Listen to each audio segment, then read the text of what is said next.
अस्सलाम वालेकुम नाजरीन, पनीरी पट रहे हैं तो मकबूल हुसैन उस तो बाद फिर मुंजी लावणगे। नीचे सारे मैदान हुक्का भी पिया है।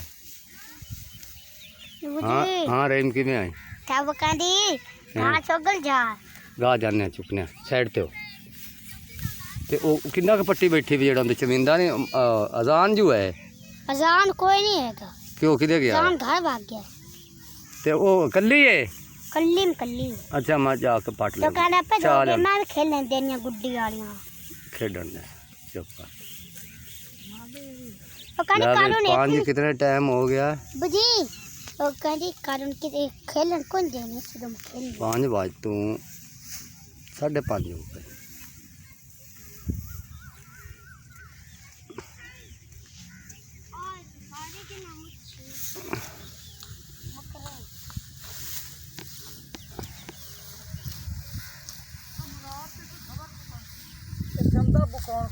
मुराद दाने पे आ रहा है